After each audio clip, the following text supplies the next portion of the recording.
Growing up in Chattanooga was really awesome.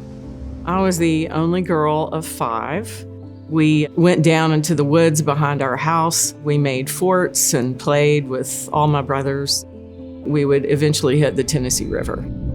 And if you follow the Tennessee River on up, then you hit Chickamauga Lake, which is where I loved spending every weekend of my life that it was decently warm.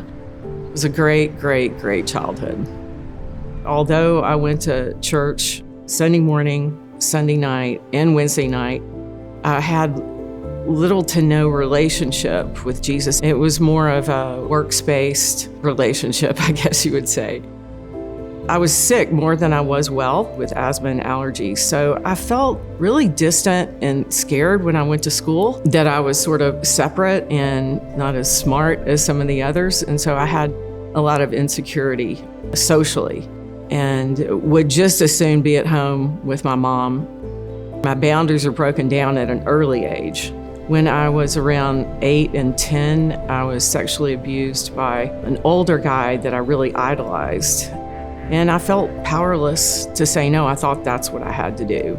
There was a lot of shame and a lot of hiddenness, and then that sort of turned into fantasy and led to a lot of confusion and just feeling separate and like I had something to hide. When my mom discovered this was happening, she took care of it, and I didn't have to worry about it again. In middle and high school, I went to an all-girls school. I didn't feel as comfortable around guys that were my age because I wasn't with them on a daily basis. I went to college. I did make a couple of friends. One of them in particular, I really idolized and looked up to. We got really drunk one night and she came on to me.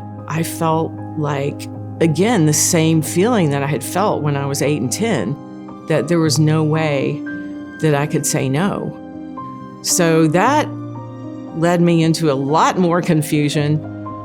I was with several women, one in particular that I was really emotionally dependent upon for 5 or 6 years. We lived in New York City. It was just easy to live a double life.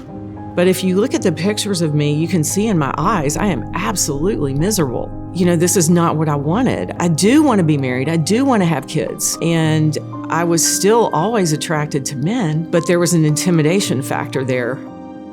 I was stuck. Eventually, my girlfriend left me because of my unfaithfulness. I felt like less than half of a person. I did go back to church. I went to a divorce recovery class and lied about the sex of my partner and my marital status. But it was easy for me to be around other people in pain, and I needed that.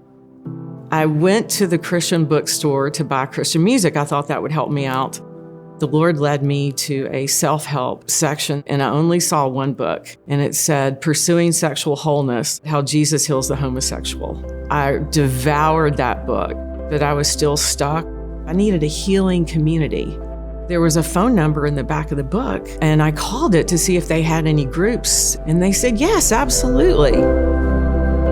The program Living Waters in Boston in 1989 absolutely saved my life and led me back to the heart of God. One of the first things I looked at was that I did have a distorted view of God, that he was angry and distant and scary. Intimacy is to know and to be known. In Living Waters, I learned to let God fill me up and to find my identity in him. And really, I started accepting myself because I knew how much he loved me. I started believing that. I could see it in other people's eyes. I could just rest in who God created me to be and that he had good plans for me. The Bible study I was a part of, I went back to visit and I met my future husband.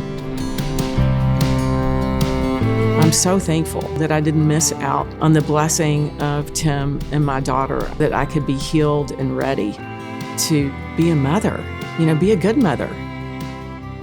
I cannot imagine life without either one of them.